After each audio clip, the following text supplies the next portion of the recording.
আজকে আমরা কিছু সঠিক উচ্চারণ করব। এতদিন অনেক কিছু আমরা নানাভাবে উচ্চারণ করেছি আমাদের বর্ণমালার সেই বর্ণগুলোকে।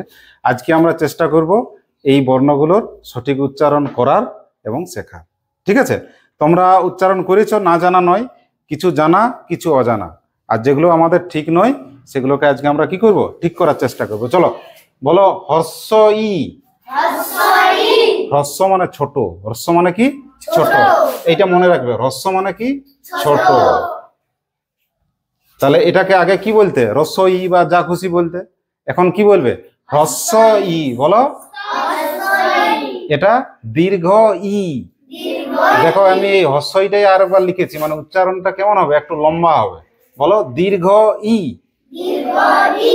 হ্রস্ব ই, দীর্ঘ ই।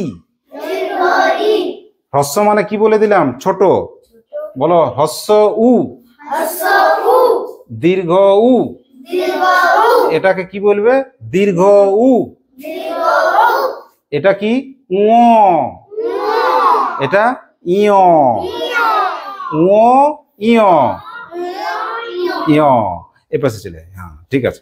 এবারে দেখ, এটাকে কি বলবি, বর্গীয় জ। বল, আর আগে কি বলতি, আর সেটা বলিস না, কি বলবে, বর্গীয়, বর্গীয় জ। এটা কি, ভালো করে এইভাবে করবে, মূর্ধন্য। ওই দেখো মূর্ধা, মূর্ধাতে স্পর্শ হচ্ছে জিভ, হচ্ছে তো। এটা কি মূর্ধন্য, দন্ত ন, জিভটা দন্ত স্পর্শ হচ্ছে, তাহলে কি বলবে, দন্ত ন। এটা কি মূর্ধন্য। দেখো তো জিভটা মূর্ধা স্পর্শ করছে, দাঁতের উপরে শক্তটা হচ্ছে, জিভটা মূর্ধাকে স্পর্শ হচ্ছে, মূর্ধন্য। আর দন্তন্য সময় জিভটা কোথায়, দাঁতে। বলো, দন্ত ন। এটা মূর্ধন্য স, দন্ত স। জিভটা দাঁতের শুচ্ছে, দেখো, দন্ত স, দন্ত স, দন্ত স। এটা তালব্য স। তাহলে দুটো তফাৎ আছে, একটাতে দাঁত স্পর্শ করছে আর একটাতে তালু, সেই জন্য ওরা দু রকম। যখন দাঁত স্পর্শ করে তখন দন্ত স, তালব্য স। তালব্য নয়, তালব্য, তালু থেকে এসছে তালব্য, তালব্য স। এইটা নিয়ে কিন্তু মাঝে মাঝেই ভুল হয়। এটাকে কি বলতে তোমরা, আগে কি বলতে বলো, অড় ঢড় কে যা যা খুশি বলতে, বলতে না। কিন্তু এখন কি বলবি, ড বিন্দু র। এটাকে ঢ বিন্দু রহ।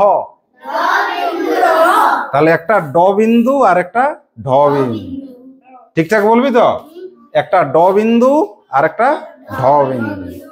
এটা কি অন্তস্থ জ, এটা অন্তস্থ অ। এটা কি অনুস্বার, এটা এটা কিন্তু ঠিকঠাকই বলে, অনুস্বার। বিসর্গ, চন্দ্রবিন্দু, খণ্ডত। তাহলে এই জটা কি অন্তস্থ জ। আমরা দুটো জ পেলাম, বলো এই জটা কি আর এই জটা কি, বলো। এইটা কি জ, এইটা কি জ, এটা বর্গীয় জ, মনে থাকবে। আচ্ছা, স দুটো পেলাম, একটা এইরকম আর একটা এইরকম। বলো এটা কি আর এটা কি, আর এটা দন্ত স, তালব্য স এবং দন্ত স। তাহলে ঠিকঠাক উচ্চারণ করবে তো। এবারে বলো এটা কি, এইটা, এইটা হ্রস্ব। হ্রস্ব, হ্রস্ব মানে কি ছোট, ছোট বড়, ছোট বড়। হ্রস্ব ই, দীর্ঘ ই। বলো, হ্রস্ব ই, দীর্ঘ ই। হ্রস্ব উ, দীর্ঘ উ। হ্রস্ব ই, দীর্ঘ ই। উ ইয়। বর্গীয় জ,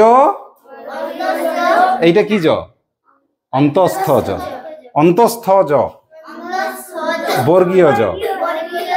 ঠিক আছে? তাহলে এরপর থেকে উচ্চারণগুলো করার সময় নিজে যেরকম সচেতন থাকবে, বাড়ির ভাই বোন বা কেউ যদি ভুল করে তাকে ঠিক করে দেবে ছোটর থেকেই। ঠিক আছে, সেই জন্য দীর্ঘই, হ্রস্ব উ এগুলোর তফাৎটা যেন পরিষ্কার জানে। ঠিক আছে, চলো।